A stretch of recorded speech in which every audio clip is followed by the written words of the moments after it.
ડુમસનો દરિયા કિનારો સુરતીઓ માટે રવિવારની રજાઓ અને સાંજની સહેલગાહનું મનગમતું સ્થળ રહ્યું છે. હવે તેને વર્લ્ડ ક્લાસ લુક આપવામાં આવ્યો છે. ₹166 કરોડના ખર્ચે તૈયાર થયેલ ફેઝ 1માં પ્રવાસીઓ માટે આધુનિક વોકવે, બેઠક વ્યવસ્થા, લેન્ડસ્કેપિંગ અને રોશનીનું સુંદર આયોજન કરવામાં આવ્યું છે. લોકાર્પણ પ્રસંગે કેન્દ્રીય મંત્રી શ્રી આર પાટીલે જણાવ્યું કે એક સમયે સ્વચ્છ ગણાતું સુરત આજે દેશમાં સ્વચ્છતામાં પ્રથમ ક્રમે છે. ડુમસથી ફેઝ પ્રોજેક્ટ રાજ્યના પ્રવાસન નકશામાં એક નજરાણા સમાન છે.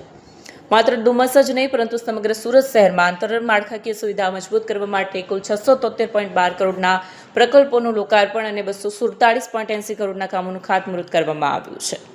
શહેરીજનોને શુદ્ધ પીવાનું પાણી મળી રહે તે માટે રાંદેર ખાતે ₹271.63 કરોડના ખર્ચે 160 mld ક્ષમતાનું આધુનિક વોટર ટ્રીટમેન્ટ પ્લાન્ટ કાર્યરત કરવામાં આવ્યો છે.